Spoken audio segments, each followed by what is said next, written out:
অর্ধপরিবাহী বা সেমিকন্ডাক্টর।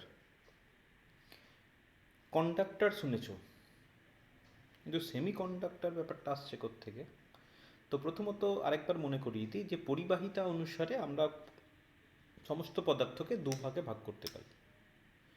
এক হচ্ছে পরিবাহী আর দুই হচ্ছে অন্তরক। পরিবাহী কোনগুলো? যার মধ্য দিয়ে প্রচুর পরিমাণে তড়িৎ প্রবাহ পাওয়া যায় বা যা প্রচুর পরিমাণে তড়িৎ প্রবাহ সৃষ্টি করে। একটা নির্দিষ্ট বিভব প্রভেদ যদি প্রয়োগ করা হয় যার মধ্য দিয়ে তড়িৎ প্রবাহিত হয়, সেই সমস্ত পদার্থগুলোকে বলা হয় পরিবাহী, কন্ডাক্টরস। আর অন্তরক কোনগুলো?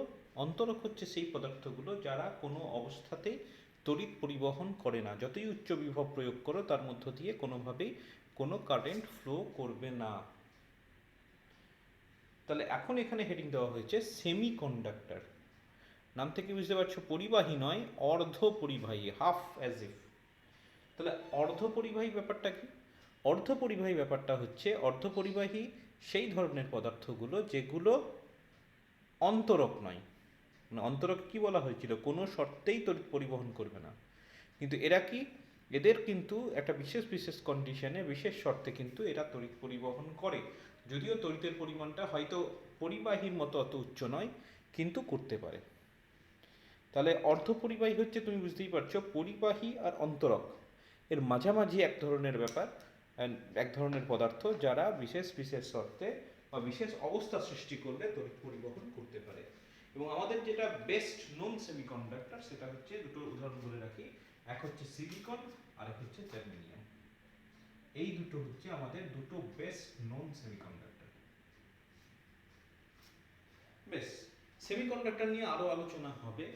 তো সেমিকন্ডাক্টর ডিটেলস জানার জন্য আমার আরেকটা জিনিস জানা দরকার, সেটা হচ্ছে ব্যান্ড থিওরি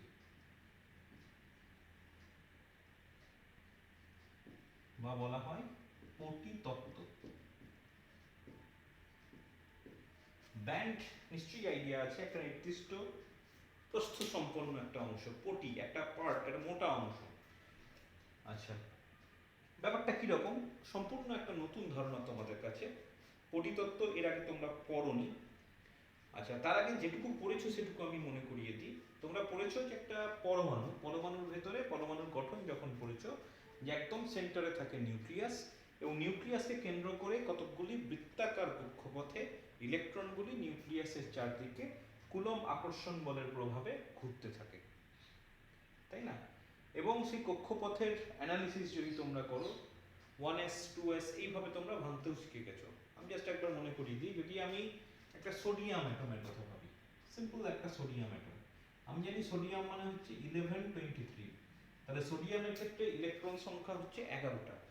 এবার এটার যদি আমি এভাবে সাজাই, তাহলে আমি জানি 1s কক্ষপথে দুটো ইলেকট্রন থাকে।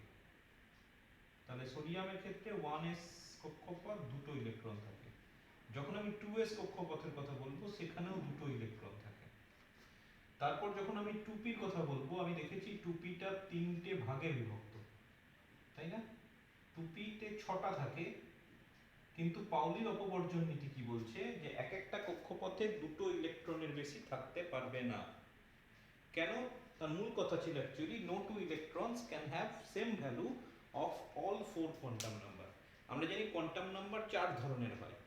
সেই 4 ধরনের কোয়ান্টাম নাম্বারের নিরিখে বলা হয়েছিল এভাবে, যে দুটো ইলেকট্রন, মানে দুটো ইলেকট্রন, যে কোনো দুটো ইলেকট্রনের কথা যদি ভাবি, তাদের প্রতিটার সবকটা কোয়ান্টাম নাম্বার সেম এটা হতে পারে না, একটা না একটা কোয়ান্টাম নাম্বার আলাদা হবেই। তার মধ্যে একটা ছিল তোমার স্পিন কোয়ান্টাম নাম্বার। যে কোনো একটা নির্দিষ্ট কক্ষপথে তুমি সবসময় মনে রাখবে, যদিও ওটা এখানে আমাদের আলোচনার বিষয়বস্তু নয়, একটা স্পিন আপ থাকলে একটা স্পিন ডাউন থাকে। কিন্তু কেমিস্ট্রিতেও কিছুটা পড়েছো নিশ্চয়ই, একটা স্পিন আপ একটা স্পিন ডাউন, তাহলে স্পিন কোয়ান্টাম নাম্বার কোনো একটা নির্দিষ্ট কক্ষপথে আলাদা হয়েই যাচ্ছে। আচ্ছা, এটা হচ্ছে 2p কক্ষপথ কোনোটাকে, এবং এটা হচ্ছে 2px, এইভাবে বলা হয়, তোমরা জানো এগুলো। এটাকে বলা হয় 2px, এটাকে বলা হয় 2py, আর এটাকে বলা হয় 2pz, তাই না?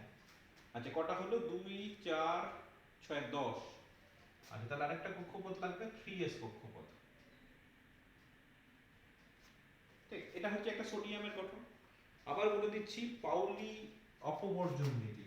পাউলি বলে একজন বিজ্ঞানী ছিলেন, পাউলি's এক্সক্লুশন প্রিন্সিপল, তার নিয়ম অনুসারে, তার নিয়মটাকে যদি আমি একটু ভেঙে নিই, অন্যভাবে ভাবি, তাহলে সেটা এটাই বলে যে কোনো একটা নির্দিষ্ট কক্ষপথে বা কোনো একটা নির্দিষ্ট এরকম লেভেলগুলোতে কখনোই দুটোর বেশি ইলেকট্রন থাকতে পারবে না। দেখো আমি দুটো দুটো করে দিয়েছি। এবার যেহেতু 11, 10 পর্যন্ত হয়ে গেল, এখানে একটা, আর যদি 12টা হতো তাহলে একটা ইলেকট্রন রাখতাম, কিন্তু সেটা নয়, এই পর্যন্ত সে কমপ্লিটলি ফিল্ড।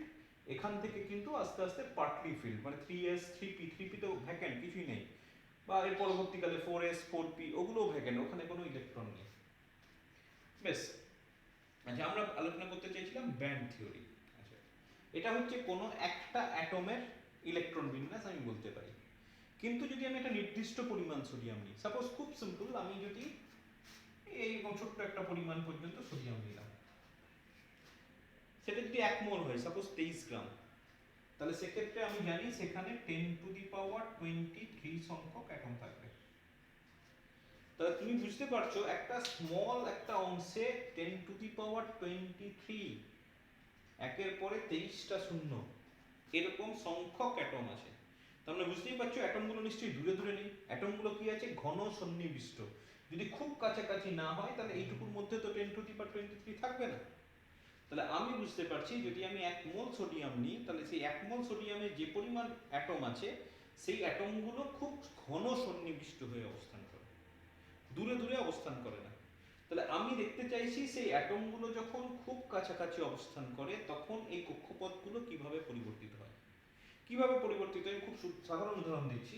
এটা একটা সোডিয়াম অ্যাটম, আমি এর পাশে আরেকটা সোডিয়াম অ্যাটমের কথা ভাবলাম, এখানে 1s কক্ষপথ, দুটো ইলেকট্রন, 2s কক্ষপথ, দুটো ইলেকট্রন, 2px 2py 2pz, এগুলোতেও দুটো দুটো করে ইলেকট্রন, আর আমি জানি 3s কক্ষপথে একটা ইলেকট্রন। তাহলে এটা দুটো সোডিয়াম অ্যাটম আমি পাশাপাশি এঁকেছি, তাই তো? এবার যখন তারা খুব ঘন সন্নিবিষ্টভাবে অবস্থান করবে তখন তারা আরো কাছে আসবে। এই যে আরো কাছে আসবে এটার কথা যখন আমি ভাবছি, তখন আমি বলতে পারি এই 1s কক্ষপথ দুটো ওভারল্যাপ করে যাবে, ওভারল্যাপ উপরিপাতিত হবে। নিশ্চয়ই বোঝা যাচ্ছে? তাহলে দুটো অ্যাটমকে যখন আমি খুব কাছাকাছি আনছি তখন তাদের ইলেকট্রনের কক্ষপথগুলো কি করছে, ওভারল্যাপ করছে। এবং যখনই ওভারল্যাপ করছে খুব পরিষ্কার একটা জিনিস বোঝা যাচ্ছে যে তখন 1s কক্ষপথে 4টা ইলেকট্রন চলে আসছে, 2s কক্ষপথে 4টা ইলেকট্রন চলে আসছে, এই কক্ষপথগুলোতে 4টা ইলেকট্রন চলে আসছে, এই কক্ষপথে দুটো ইলেকট্রন, অসুবিধা নেই কারণ দুটো ইলেকট্রন ইজ অ্যালাউড। কিন্তু 4টা করে ইলেকট্রন তো অ্যালাউড নয়। তাহলে সেক্ষেত্রে সেই ঘটনাটাকে তুমি কিভাবে এক্সপ্লেইন করবে? প্রবলেমটা বোঝা গেল?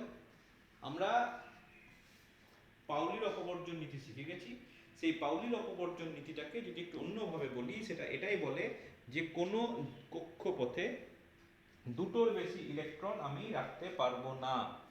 তার কারণ হচ্ছে সেক্ষেত্রে স্পিন কোয়ান্টাম নাম্বারটা সেম হয়ে যাওয়ার সম্ভাবনা আছে, কারণ একটা নির্দিষ্ট কক্ষপথ মানে তার কোয়ান্টাম নাম্বার, 3টে কোয়ান্টাম নাম্বার সেম। এবার দুটো ইলেকট্রন তুমি রাখলে অসুবিধা নেই, একটা আপ রাখলে একটা ডাউন রাখলে, 3 নম্বর ইলেকট্রন যখনই রাখবে তোমাকে আইদার আপে রাখতে হবে অথবা ডাউন রাখতে হবে। যদি আপে রাখো তাহলে দুটো ইলেকট্রনের স্পিন কোয়ান্টাম নাম্বার সেম হয়ে গেল, সেটা তো সম্ভব নয়। বেশ, তাহলে সেই জিনিসটা আমরা বুঝে গেছি। এবার আমরা দেখতে চাইছি যে একটা নির্দিষ্ট পরিমাণ পদার্থের মধ্যে যখন অ্যাটমগুলো খুব কাছাকাছি অবস্থান করে তখন তাদের ইলেকট্রন লেভেলগুলো কিভাবে পরিবর্তিত হয় সেটা আমরা জানতে চাইছি।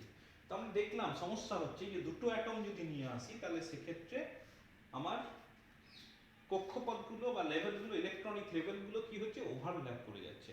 সেই ওভারল্যাপ করার জন্য একটা নির্দিষ্ট কক্ষপথে 2-এর বেশি সংখ্যক ইলেকট্রন চলে আসছে, যেটা পাউলির অপবর্জন নীতি মেনে নিতে বারণ করে, বলে যে না এটা সম্ভব নয়। অবভিয়াসলি এখানে আপ আর ডাউন হবে, তাহলে দুটো আপ দুটো ডাউন, তাহলে এখানে তোমার পাউলির অপবর্জন নীতি ভায়োলেট হয়ে যাবে। তখন তাহলে কিভাবে হবে? তখন বিজ্ঞানীরা এভাবে ব্যাখ্যা করলেন, যখন খুব ঘন সন্নিবিষ্টভাবে অবস্থান করবে আমরা ধরে নিতে পারি যে তখন যদি দুটো অ্যাটম কাছাকাছি আসে তাহলে এই 1s কক্ষপথটা দুটো লেভেলে ভেঙে যাবে। মানে তুমি বলতে পারো এইভাবে হয়ে যাবে 1s কক্ষপথ, এখানে দুটো ইলেকট্রন, এখানে একটা, এখানে একটা, আর এটা হচ্ছে পাশের অ্যাটমের জন্য। সিমিলারলি 2s-টাও তোমার দুটো লেভেলে ভেঙে যাবে, এখানে দুটো ইলেকট্রন, এখানে দুটো ইলেকট্রন, এখানে 2px-টাও দুটো ভাগে ভাঙবে, 2py-টাও দুটো ভাগে ভাঙবে, 2pz-টাও দুটো ভাগে ভাঙবে। একই রকম ভাবে 3s-টা এখন ভাঙার দরকার নেই, 3s-টা দুটো ছিল, দুটোই আছে। তাহলে এবার তাহলে কোনো অসুবিধা নেই, কিন্তু প্রশ্নটা তো দুটোকে নিয়ে নয়, প্রশ্নটা হচ্ছে 10⁻23 কে নিয়ে। তাহলে যখন আমার তিনটে অ্যাটম খুব কাছাকাছি আসবে তখন আমি ধরে নেবো তিনটে লেভেলে ভেঙে যাবে। যখন চারটা অ্যাটম কাছাকাছি আসবে আমি ধরে নেবো চারটা লেভেলে ভেঙে যাবে। যখন 10টা অ্যাটম ভাববো তখন 10টাকে ভাববো একটা লেভেল, মানে 10টা লেভেলে ভেঙে গেছে ভাববো। তাহলে 10⁻23 যখন আমি ভাববো তখন আমি ধরে নেবো যে 1s লেভেলটা খুব কাছাকাছি অবস্থিত 10⁻23 লেভেলে ভেঙে গেছে। এবার 10⁻23 খুব কাছাকাছি ভাবতে কেমন একটা লাগছে না? তখন ঠিক করা হলো ঠিক আছে আমরা ওইভাবে লেভেল না বলে আমরা বলবো যে 1s এর একটা ব্যান্ড তৈরি হয়ে গেল। একই রকম ভাবে 2s এর একটা ব্যান্ড তৈরি হয়ে গেল। এগুলো হচ্ছে তোমার ব্যান্ড, মানে একটা ব্যান্ড, মানে একটা মোটা একটা অঞ্চল। একই রকম ভাবে 3s এর একটা অঞ্চলে তৈরি হয়ে গেল। আর ভেঙে বলার দরকার নেই, এটা সরি এটা একটু পি ছিল, আর এখানে 3s এর একটা ব্যান্ড তৈরি হয়ে গেল।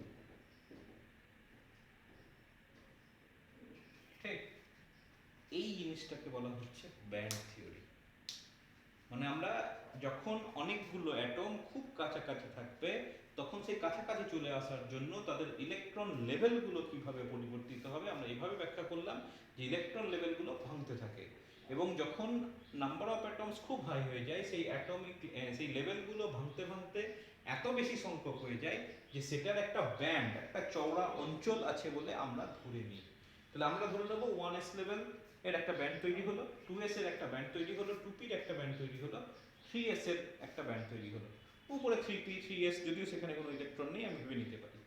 এবার প্রশ্ন হচ্ছে যে আমি তো এবার এগুলোকে নিয়ে কাজ করা মুশকিল, যে আমাকে যদি প্রত্যেকটা অ্যাটমে সোডিয়ামের জন্য না হয় ঠিক আছে সোডিয়ামের জন্য আমাকে 4টা আঁকতে হলো, যখন আমি একটু উঁচুতে যাব আয়রন যাব তখন আমাকে দেখা যাবে 6টা আঁকতে হবে, যখন আমি আরেকটু উঁচুতে যাব তো আমাকে আরো বেশি আঁকতে হবে। তো এতগুলো ব্যান্ড নিয়ে তো আর কাজ করা সম্ভব নয়, এতগুলো ব্যান্ড কত আঁকবে? তখন জিনিসটাকে এইভাবে ভাগ করা হলো যে যে পর্যন্ত filled up, completely filled up, যেমন এখানে 2p পর্যন্ত কমপ্লিটলি ফিল্ড আপ, ঠিক যতগুলো দরকার ততগুলো পর্যন্ত ইলেকট্রন ছিল। কিন্তু 3s এ কিন্তু কমপ্লিট ফিল্ড আপ ছিল না, কারণ 3s এ দুটো ইলেকট্রন থাকার কথা কোনো একটা অ্যাটমে, কিন্তু এখানে কি ছিল একটা ইলেকট্রন ছিল। তাহলে আমি বলতে পারি এই লেভেল পর্যন্ত এরা ছিল কমপ্লিটলি ফিল্ড, মানে এখানে আর বাড়তি ইলেকট্রন আসার চান্স নেই, এটা হয়ে যাচ্ছে কমপ্লিটলি ফিল্ড স্টেট। আর এখান থেকে এটা হয়ে যাচ্ছে পার্টলি ফিল্ড বা কমপ্লিটলি ভ্যাকেন্ট। 3s টাই একমাত্র পার্টলি ফিল্ড, বাকিগুলো কিন্তু কমপ্লিটলি ভ্যাকেন্ট। তখন ঠিক করা হলো যে গোটা ব্যাপারটাকে দুটো ভাগে ভেঙে দাও। দুটো ভাগে ভেঙে দাও কিভাবে? যে পর্যন্ত কমপ্লিটলি ফিল্ড সেটাকে একটা ব্যান্ড দিয়ে দেখাও, আর যেখান থেকে পার্টলি ফিল্ড বা কমপ্লিটলি এমটি সেখান থেকে একটা ব্যান্ড করে দেখাও। তাহলে এরপর থেকে আমাদের অ্যানালিসিস এইভাবে হয়ে গেল যে যে পর্যন্ত ইলেকট্রনটা কমপ্লিটলি ফিল্ড সেটার জন্য আমরা একটা ব্যান্ড ব্যবহার করব, আর যে পর্যন্ত ইলেকট্রনগুলো পার্টলি ফিল্ড বা কমপ্লিটলি ভ্যাকেন্ট সেটাকে একটা ব্যান্ড দিয়ে প্রকাশ করব। এবং এক্ষেত্রে নিচের দিকের যে ব্যান্ডটা আঁকবো সেটাকে বলা হলো যোজ্যতা পটি, বা এটাকে বলা হয় ভ্যালেন্স ব্যান্ড। আমরা প্রয়োজনে শর্টে এটা ভিবি লিখব। আর উপরের যেটা হলো সেটাকে বলা হচ্ছে পরিবাহী পটি, এটাকে বলা হয় কন্ডাকশন ব্যান্ড, প্রয়োজনে শর্টে লিখব সিবি। ঠিক আছে, তাহলে এরপর থেকে আমার সবকিছু এরকম ব্যান্ডের আকারে হবে এবং একাধিক ব্যান্ড আমি আঁকবো না, মাত্র দুটো করে ব্যান্ড আঁকবো, একটাকে বলবো ভিবি এক শর্টে, একটাকে বলবো সিবি। কেন যোজ্যতা পটি বললো? তার মানে কি হচ্ছে যে যতক্ষণ পর্যন্ত ইলেকট্রনগুলো এই পটিতে আছে ততক্ষণ পর্যন্ত তারা ভ্যালেন্স ইলেকট্রনের মতো আচরণ করবে, ভ্যালেন্স ইলেকট্রনগুলোর কথা আমি ভাবছি। ঠিক আছে, আর যখনই আমি ইলেকট্রনগুলোকে কি করব, যে ইলেকট্রনগুলো যখন ডিট্যাচড হয়ে যাবে, ডিট্যাচড হয়ে যাবে মানে কি আর নিউক্লিয়াসের চারদিকে ঘুরবে না, তখন কি হয় সেই ইলেকট্রনগুলোকে আমরা কি বলি পরিবাহী ইলেকট্রন। তা তুমি ধরে নাও যে এটা হচ্ছে সেই পরিবাহী ইলেকট্রন। ঠিক আছে, আপাতত এইগুলোই আপাতত এই পটিতত্ত্বের মধ্যে চলে আসছে, এবং এই মাঝখানের যে ফাঁকা অংশগুলো আছে এখানে তো ইলেকট্রন থাকতে পারে না, এখানেও ইলেকট্রন থাকতে পারে না, এখানেও ইলেকট্রন থাকতে পারে না, এখানেও ইলেকট্রন থাকতে পারে না। তাহলে এদের মাঝখানের যে রিজিয়নটা আছে সেটাকে বলা হয়, যেহেতু ইলেকট্রন থাকতে পারে না সেইভাবে করতে চাইছি, তাহলে এটাকে বলা হয় নিষিদ্ধ অঞ্চল বা বলা হয় ফরবিডেন রিজিয়ন, মানে this region very much forbidden for the electrons. ইলেকট্রনগুলো কখনোই এই মাঝামাঝি অংশটাই থাকতে পারবে না, সেই জন্য এটাকে বলা হয় নিষিদ্ধ অঞ্চল। এবং এই যে top of the valence band আর বটম অফ দ্য কন্ডাকশন, এর মাঝখানের যেটা গ্যাপ, পার্থক্য, সেটাকে বলা হয় ব্যান্ড গ্যাপ, বা এটাকে বাংলায় বলা হয় পটি ব্যবধান। দুটোর মধ্যে পার্থক্য দেখো, নিষিদ্ধ অঞ্চল গোটাটাই, যেখানে ইলেকট্রন থাকতে পারছে না গোটা রিজিয়নটাই নিষিদ্ধ অঞ্চল, কিন্তু এই মাঝখানের কতটা গ্যাপ আছে, পার্থক্যটা এনার্জির রেসপেক্টে সাধারণত ইভিএফ কে ফোকাস করব, সেই গ্যাপটাকে বলা হচ্ছে ব্যান্ড গ্যাপ।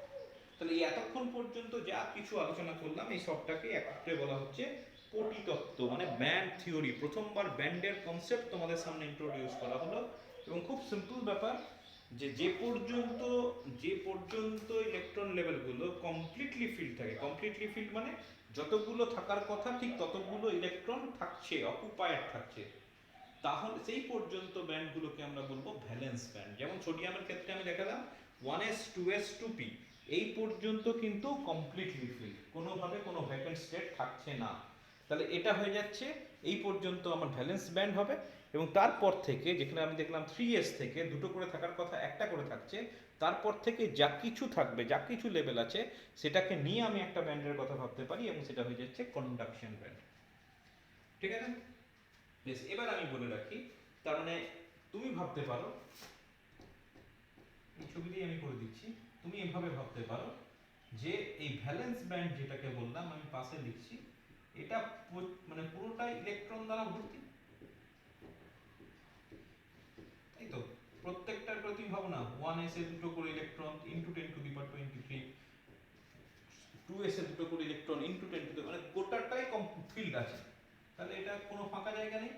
কিন্তু সিপিটা কিন্তু পুরোপুরি ভর্তি নয়, সিপিতে আছে ইলেকট্রন, কম কম ইলেকট্রন আছে, কারণ 3s এ তুমি জানো যা থাকা তার অর্ধেক করেছিল, তাহলে কিছুটা পরিমাণ আছে। এবার বলে রাখি, এইভাবে ভাবা হয়, যখন টি ইকুয়াল টু 0 কেলভিন, তখন আমরা ধরে নিই যে সমস্ত ইলেকট্রনগুলো ভ্যালেন্স ব্যান্ডে আছে, কন্ডাকশন ব্যান্ডে যে পার্সিয়ালি কিছু একটা আছে যেটা থাকার কথা। কিন্তু যখনই আমি উষ্ণতাটাকে 0 কেলভিনের বেশি করে দেবো, 0 কেলভিনের বেশি যখনই করে দেবো, ইলেকট্রন কিন্তু ভ্যালেন্স ব্যান্ড থেকে জাম্প করে কন্ডাকশন ব্যান্ডে যেতে পারে, ভ্যালেন্স ব্যান্ড থেকে জাম্প করে কন্ডাকশন ব্যান্ডে যেতে পারে বা চলে যায়, এইভাবে জিনিসটাকে ব্যাখ্যা করা হয়। এবং যখনই ইলেকট্রনগুলো ভ্যালেন্স ব্যান্ড থেকে কন্ডাকশন ব্যান্ডে চলে গেল, মানে কি, দুটো ইলেকট্রন তার নিউক্লিয়াসের চারদিকে ঘুরতে ঘুরতে সেখান থেকে ডিট্যাচড হয়ে গেল, এবং ডিট্যাচড হয়ে তারা একটা নির্দিষ্ট দিকে প্রবাহিত হচ্ছে। এই যে ব্যাপারটা এইভাবে বলেছিলাম যে একটা নিউক্লিয়াসের চারদিকে কক্ষপথ আছে, তার চারদিকে নিউক্লিয়াসগুলো ঘুরে বেড়াচ্ছে, এবং সব থেকে বাইরের কক্ষের ইলেকট্রনগুলোকে বলা হয়েছিল ভ্যালেন্স ইলেকট্রন, যোজ্যতা ইলেকট্রন। এবার যখনই তুমি বাইরে থেকে একটা বিভব প্রয়োগ করবে, ইলেকট্রনগুলো তার কক্ষপথ থেকে ছিটকে বাইরে বেরিয়ে আসতে পারে বা বেরিয়ে যায়, আর নিউক্লিয়াসের চারদিকে ঘোরে না। যতক্ষণ পর্যন্ত ঘোরে সেটাকে বলা হয় যোজ্যতা ইলেকট্রন, এবং যোজ্যতা ইলেকট্রন কখনোই কোনো কারেন্ট কনস্টিটিউট করতে পারে না। এবার যখনই আমি বিভব প্রয়োগ করলাম, বাইরের কক্ষের ইলেকট্রনটা ছিটকে বেরিয়ে এলো, তার মানে কি, এটাকে আমি এভাবে ভাবতে পারি, ইলেকট্রনটা ভ্যালেন্স ব্যান্ড থেকে জাম্প করে কন্ডাকশন ব্যান্ডে চলে গেছে। এবং কন্ডাকশন ব্যান্ডে আমি যত বেশি ইলেকট্রন পাবো, তুমি ধরে রাখবে সেটা তত ভালো পরিবাহী হবে। ঠিক আছে, বেশি সংখ্যক ইলেকট্রন সিপিতে পাওয়া মানে হচ্ছে it is a good conductor of electricity. সিপিতে যে ইলেকট্রনগুলো থাকবে তারা ওই কারেন্টটা কনস্টিটিউট করবে, ভিভিতে ইলেকট্রনগুলো কিন্তু কোনোভাবেই কারেন্ট কনস্টিটিউট করবে না। ঠিক আছে, এটার সঙ্গে এটাকে মেলা, মানে আমরা আস্তে আস্তে ধারণাগুলো, পরমাণু সম্পর্কে ধারণাগুলো আস্তে আস্তে বাড়াচ্ছি। প্রথমে রাদারফোর্ডের মডেল ছিল, রাদারফোর্ডের মডেল ত্রুটি ছিল, সেটা ক্লাস 9-এ শেখানো হয়েছে। আস্তে আস্তে তোমরা বোরের মডেলে চলে এলে, যে নির্দিষ্ট কক্ষপথে ঘুরছে, একটা নির্দিষ্ট কক্ষপথে যখন ঘুরে তারা কোনোভাবে শক্তি বিকিরণ করে না, এই ব্যাপারগুলো তোমরা পড়ে ফেলেছো কেমিস্ট্রিতে। তো এখানেও ব্যাপারটাকে এবার তোমার নিয়ে চলে এলো যে আর বৃত্তাকার পথের কক্ষপথ ধরা হলো না, এবার কিন্তু straight level 1s 2s 2p এইভাবে তোমরা আস্তে আস্তে শিখতে শুরু করলে, কেমিস্ট্রিতে নিশ্চয়ই করেছো। এইবার তোমার কনসেপ্টটাকে আরেকটু চেঞ্জ করে দেওয়া হলো, মানে ধীরে ধীরে গ্রো করা হচ্ছে। ধরে নেওয়া হলো যে 1s 2s এই পার্টিকুলার একটা একটা করে লেভেল নয়, যখন অ্যাজ এ হোল টোটাল বস্তুটাকে ভাববো, তখন আমি ধরে নেবো যে ওই সব লেভেলগুলোর একটা করে ব্যান্ড আছে, সেটাই হয়ে গেল ব্যান্ড থিওরি। এবং দেখো, এটা এই কনসেপ্টটাকে আমরা এইভাবে রিপ্লেস করলাম যে যখন আমি বাইরে থেকে শক্তি দেবো, সেই হিট এনার্জি হোক যে কোনো ফর্মে হোক, electron can be transferred from VB to CB. এবার যখনই সিবি গেল মানে এই জিনিসটা ঘটলো, যে একটা বের করে নিলাম। সিবিতে থাকা মানে that electron will constitute a certain amount of current. আর যতক্ষণ পর্যন্ত ভিবিতে থাকছে সে কিন্তু কোনো রকম কারেন্ট কনস্টিটিউট করছে না। আচ্ছা, আরেকটা নতুন কনসেপ্টের কথা এখানে বলি। যখনই একটা ইলেকট্রন ছেড়ে দেবে মানে চলে যাবে ওখানে, আমরা জানি একটা ইলেকট্রন বেরিয়ে যাওয়া মানে সেখানে একটা প্লাস চার্জ তৈরি হয়। তাহলে এখানেও কিন্তু নতুন একটা ধারণার কথা, পার্টিকেলের কথায় আসা হলো যে যখনই একটা ইলেকট্রন ভিবি থেকে জাম্প করে সিবিতে চলে যাবে, আমরা ধরে নেব সেখানে একটা পজিটিভ চার্জগ্রস্ত পার্টিকেল তৈরি হয়, এবং সেটাকে আমরা গোল গোল এইভাবে দেখাবো, এবং ওটার নাম দেওয়া হলো হোল, সিম্পলি হোল, বা বাংলায় গর্ত। হোল আমরা গর্ত কথাটা ব্যবহার করব না, আমরা হোল কথাটাই ব্যবহার করব। তুমি মনে রাখবে হোল আর ইলেকট্রন দে আর অ্যাকচুয়ালি সেম, খালি ইলেকট্রনটা হচ্ছে ঋণাত্মক তড়িৎগ্রস্ত, হোলটা হচ্ছে ধনাত্মক তড়িৎগ্রস্ত। এবং তুমি মনে রাখবে হোলটাও কিন্তু কারেন্ট কনস্টিটিউট করে।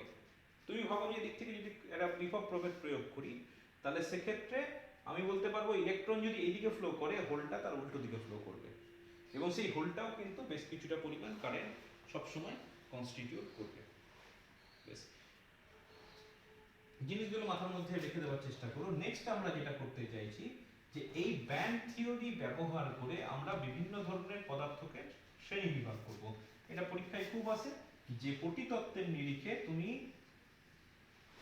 কন্ডাক্টর, সেমিকন্ডাক্টর আর অন্তরক এদের একটা শ্রেণী বিভাগ করো। কিভাবে জিনিসগুলোকে ব্যাখ্যা করা হয় দেখো, আমি তিনটে ঘর করে ফেলছি। সাপোজ অন্তরক, মাঝখানে হচ্ছে অর্ধ পরিবাহী,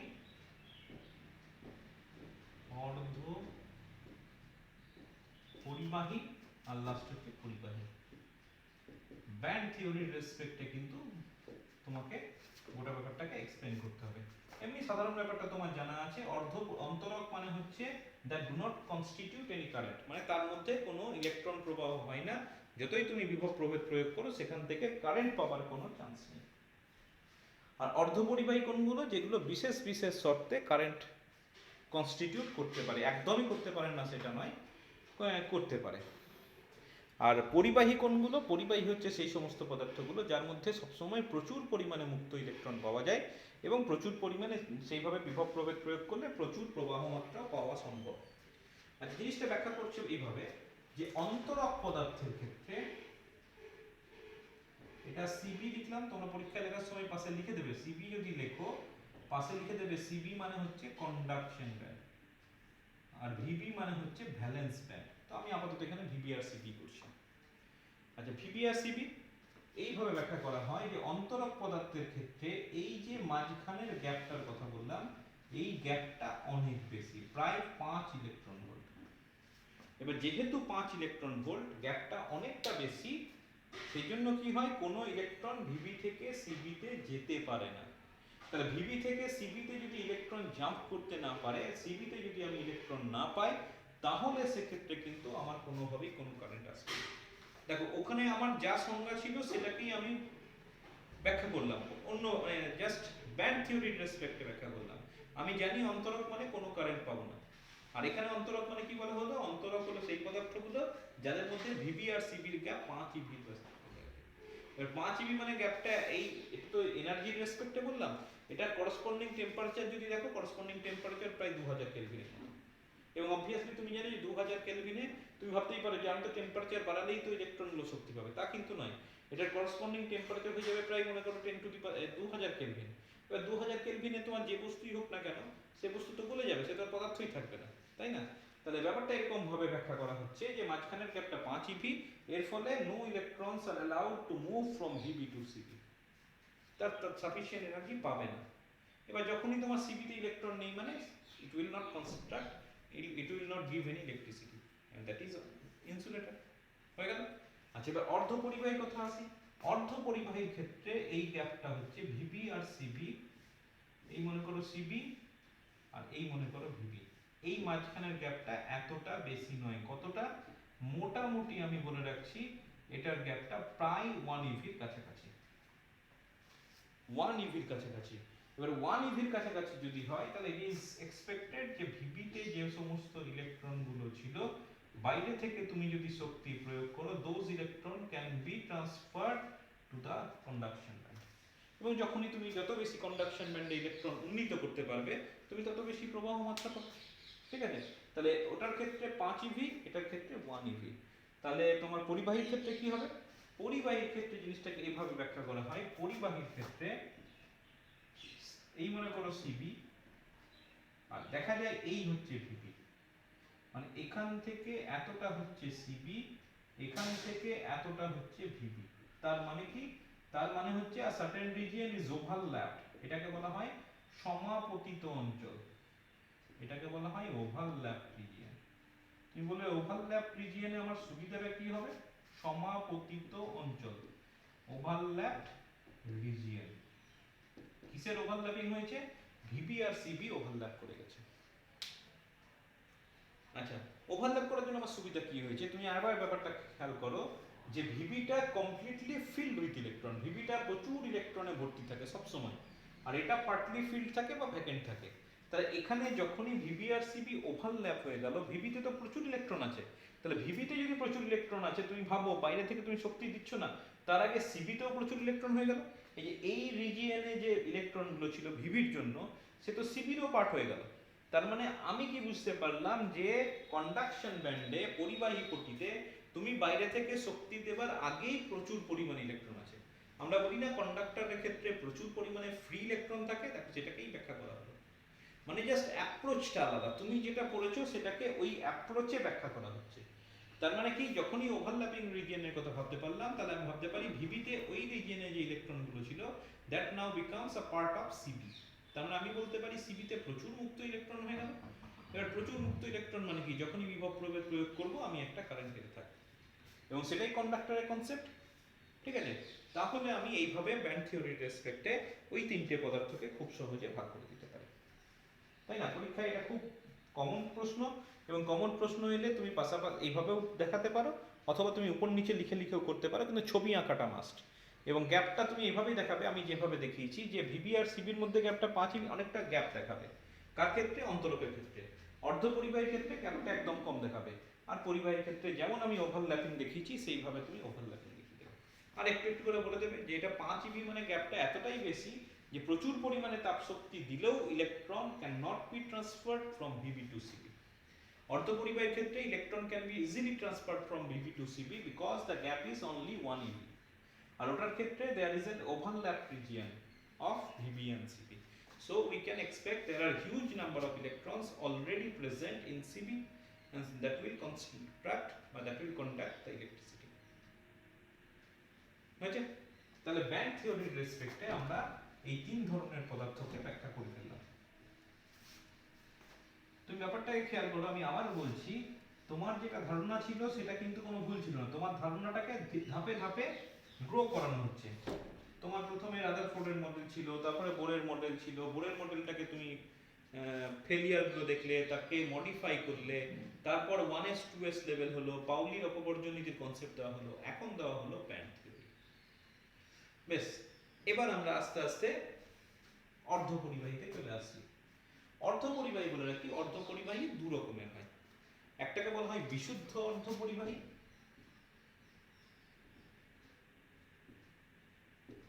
পিওর সেমিকন্ডাক্টর, বিশুদ্ধ অর্ধপরিবাহী। আরেকটা টাইপ, সেকেন্ডেরটা বিশুদ্ধ কথা যখন এসছে তখন অবিশুদ্ধ কথা আসবে। আরেকটা টাইপ হচ্ছে অবিশুদ্ধ অর্ধপরিবাহী বা ইমপিওর সেমিকন্ডাক্টর। ঠিক আছে, বিশুদ্ধ অর্ধপরিবাহী কোনগুলো? নাম থেকেই বুঝতে পারছো, যেটা একদম পিওর, মানে যার মধ্যে কোনো অপদ্রব্য থাকবে না, যার মধ্যে কোনো ভেজাল থাকবে না, সেটাই পিওর সেমিকন্ডাক্টর, যেমন সিলিকন, জার্মেনিয়াম। এবার অনেক সময় প্রয়োজনে সেই সমস্ত বিশুদ্ধ অর্ধপরিবাহীর সঙ্গে কিছু অবিশুদ্ধি মিশিয়ে এক নতুন ধরনের অর্ধপরিবাহী তৈরি করা হলো, যেটাকে নাম দেওয়া হলো ইমপিওর সেমিকন্ডাক্টর। কেন দরকার হলো? আমি এখনই বিশুদ্ধ অর্ধপরিবাহী আলোচনা করব, তুমি দেখতে পাবে বিশুদ্ধ অর্ধপরিবাহী কিন্তু এক্ষেত্রে ভালো জিনিস নয়। আমরা সবসময় তো বিশুদ্ধ জিনিস চাই, খাঁটি জিনিস চাই, কিন্তু অর্ধপরিবাহীর রেসপেক্টে বলছি যে অবিশুদ্ধ অর্ধপরিবাহী বেশি এফেক্টিভ। আলোচনা করব আস্তে আস্তে। বিশুদ্ধ অর্ধপরিবাহীতে যেটা কারেন্টটা পাই, সেই কারেন্টের মানটা, ম্যাগনিটিউডটা অনেকটাই কম, কিন্তু যখনই আমি অবিশুদ্ধি পদার্থ যোগ করে বা অপদ্রব্য যোগ করে একটা বিশুদ্ধ অর্ধপরিবাহীকে অবিশুদ্ধ করে তুলব, তখন দেখা যাবে যে আমি অনেক বেশি পরিমাণ কারেন্ট পাচ্ছি বিশুদ্ধ অর্ধপরিবাহীর ক্ষেত্রে। সুতরাং তুমি মনে রাখবে যে প্র্যাকটিক্যাল পারপাসের রেসপেক্টে কিন্তু অবিশুদ্ধ পরিবাহী কিন্তু বিশুদ্ধ পরিবাহীর থেকেও বেশি গুরুত্বপূর্ণ। Impure semiconductor is more important than pure semiconductor. তো আমরা প্রথমে কিন্তু আলোচনা করব বিশুদ্ধ অর্ধপরিবাহী। বিশুদ্ধ অর্ধপরিবাহী কীরকম হয়, তার গঠন কেমন হয়, সে কিভাবে কারেন্ট কনস্টিটিউট করে।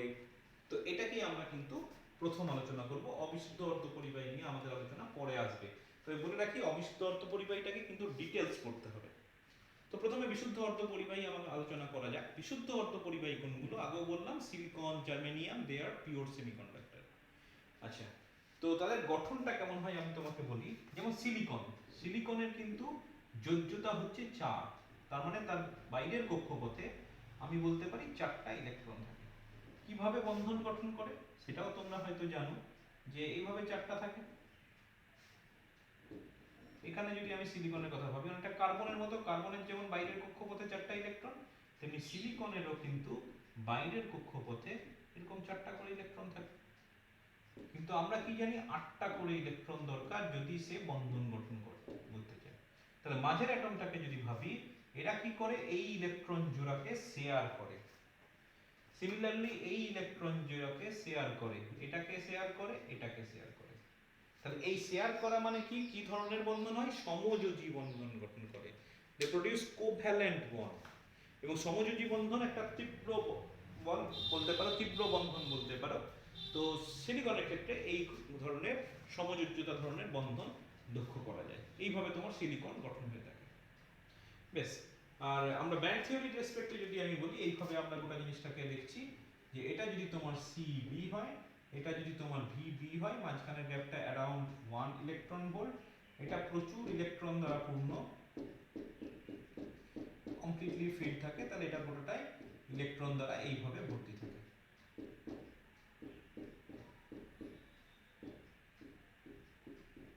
বেশ, এবার তুমি বাইরে থেকে, এটা t equal to 0 তে condition, CB is completely empty আর VB is completely filled।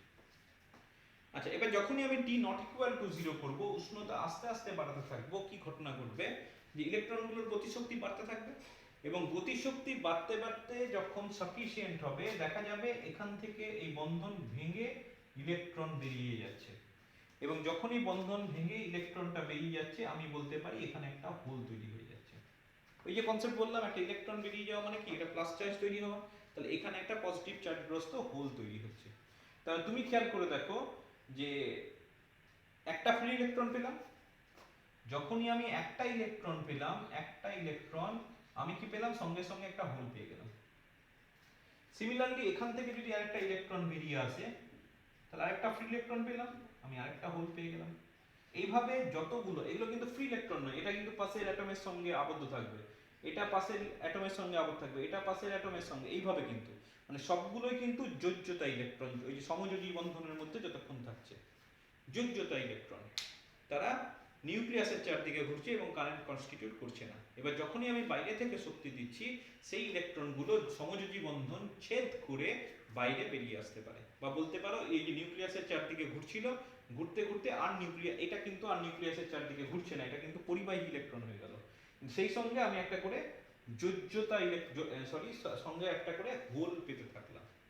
তাহলে এই ধরনের অ্যাটমের ক্ষেত্রে যতই তুমি যত টেম্পারেচার দিতে থাকো, তত বেশি ইলেকট্রন বেরিয়ে আসবে, এবং যখনই একটা করে ইলেকট্রন বেরিয়ে আসবে, আমি একটা করে হোল পাবো। তাহলে এই ধরনের সেমিকন্ডাক্টরের ক্ষেত্রে আমি পরিষ্কার বলতে পারি Ne must be equal to NH। Neটা কি, number of electrons per unit volume, আর ওটা হয়ে যাচ্ছে number of holes per unit volume. তার মানে প্রতি একক আয়তনে ইলেকট্রন সংখ্যা আর হোল সংখ্যা হচ্ছে সমান। এবার গোটা ব্যাপারটা তুমি যদি এই আঙ্গিকে দেখতে চাও, তাহলে সেক্ষেত্রে একই রকম, যখনই t নট ইকুয়াল টু 0 হয়ে যাবে, এখান থেকে একটা ইলেকট্রন এখানে চলে আসবে। এবার যখনই এখানে চলে আসবে, আমি ভাবতে পারি এখানে একটা হোল তৈরি হয়ে যাবে। একই রকম ভাবে যদি আরেকটা ইলেকট্রন এখানে চলে আসে, তাহলে এখানে একটা হোল তৈরি হবে। তার মানে কি, যতগুলো ফ্রি ইলেকট্রন আমি এখানে পাবো, এখানে ততগুলোই হোল তৈরি হয়ে যাবে। ঠিক আছে, যতগুলো ফ্রি ইলেকট্রন পাবো, ততগুলোই তোমার এখানে হোল তৈরি হতে থাকবে। এবার তুমি মনে রাখবে যে এখানে যদি তুমি একটা বিভব প্রয়োগ করো, এখানে সাপোজ এটা প্লাস বিভব দিলাম, এটা মাইনাস বিভব দিলাম, তার মানে কি এই ফ্রি ইলেকট্রন গুলো সব এইদিকে ফ্লো করতে শুরু করবে টুয়ার্ডস দ্য প্লাস প্লেট। হোলগুলো কোন দিকে ফ্লো করবে? অবভিয়াসলি হোলগুলো নেগেটিভ পোটেনশিয়ালের দিকে ফ্লো করতে থাকবে। ঠিক আছে, তাহলে আমি দেখতে পাচ্ছি ইলেকট্রনের ফ্লো আর হোলের ফ্লো কিন্তু উল্টো দিকে। তার মানে ইলেকট্রন যেদিকে কারেন্ট কনস্টিটিউট করবে, হোল কিন্তু তার উল্টো দিকে কারেন্ট কনস্টিটিউট করতে থাকবে। কিন্তু ওভারঅল কিন্তু আমি একটা হিউজ কারেন্ট পাবো কখন? যখন আমি ইম্পিউরিটি অ্যাড করব। আচ্ছা, ইম্পিউরিটির ব্যাপারটা পরে আসছি, অবিশুদ্ধ পরিবাহী এখন আমি এখানে আলোচনা করতে চাইছি না, আমরা আপাতত বিশুদ্ধ অর্ধপরিবাহী নিয়েই কনসেন্ট্রেট করতে চাইছি। তাহলে বিশুদ্ধ অর্ধপরিবাহী কোনগুলো? বিশুদ্ধ অর্ধপরিবাহী হচ্ছে যে সমস্ত রকম অশুদ্ধি থেকে মুক্ত অর্ধপরিবাহী হলো বিশুদ্ধ অর্ধপরিবাহী। আবার বিশুদ্ধ অর্ধপরিবাহীকে অনেক সময় বলা হয় সহজাত অর্ধপরিবাহী, পিওর সেমিকন্ডাক্টর, অথবা এটাকে বলা হয় ইন্ট্রিনসিক সেমিকন্ডাক্টর। ঠিক আছে, তার মানে এখানে কোনো ডোপিং থাকবে না। গোটা ব্যাপারটা আমি একবার বললাম, আরেকবার বলে দিচ্ছি যে বিশুদ্ধ অর্ধপরিবাহী হচ্ছে সিলিকন, জার্মেনিয়াম এরকম চতুর্যোজী পদার্থ, যাদের বাইরের পক্ষে 4টা করে ইলেকট্রন থাকে এবং যারা যখন বন্ধন গঠন করে সাধারণত সমযোজী বন্ধন গঠন করে। এবার সমযোজী বন্ধন গঠন করলে মানে এটা স্ট্রং একটা বন্ড তৈরি করে। T=0 তে সব বন্ডগুলো অটুট থাকছে, কিন্তু যখনই আমি টেম্পারেচারটা আস্তে আস্তে বাড়তে শুরু করছি, ইলেকট্রনগুলো একটা এনার্জি পাচ্ছে। এই এনার্জির ফলে অনেক সময় হয় যে ইলেকট্রনগুলো সেই বন্ধন ছেদ করে বাইরে বেরিয়ে চলে আসে। যখনই বাইরে বেরিয়ে চলে আসে আমরা জানি সেগুলো পরিবাহী ইলেকট্রন হয়ে যায়, এবং যখনই ইলেকট্রনগুলো বেরিয়ে যায় তার স্থানে একটা করে ধনাত্মক আধানগ্রস্ত একটা কণা ছেড়ে যায়, এবং সেই ধনাত্মক আধানগ্রস্ত কণাগুলোকে নাম দেওয়া হচ্ছে হোল। এখান থেকে যখন আমি জিনিসটাকে ব্যাখ্যা করলাম, ওই একই ব্যাপার, ভিবি আর সিবি আছে। T=0 তে ভিবি ইজ কমপ্লিটলি ফিল্ড, সিবিটা কমপ্লিটলি ফিল্ড থাকে না, এবং যখনই আমি বাইরে থেকে টেম্পারেচার দিচ্ছি আমি ধরে নিতে পারি electrons are transferred from VB to CB, এবং যখনই ট্রান্সফার্ড হচ্ছে সেই জায়গাতে একটা করে নতুন করে হোল তৈরি হয়ে যাচ্ছে। এবার অবিশুদ্ধি অর্ধপরিবাহী কোনগুলো? অবিশুদ্ধি অর্ধপরিবাহী হচ্ছে যখন আমি কোনো একটা বিশুদ্ধ অর্ধপরিবাহীর মধ্যে সুনিয়ন্ত্রিতভাবে অন্য একটা অ্যাটমকে যোগ করে দেবো। ঠিক আছে, অবিশুদ্ধ অর্ধপরিবাহী ডিটেলস পরের দিন করব, পরের ভিডিওতে করব, জাস্ট একটু ধারণা দিয়ে দিই। অবিশুদ্ধ অর্ধপরিবাহী এটাকে বলা হয় এক্সট্রিনসিক সেমিকন্ডাক্টর।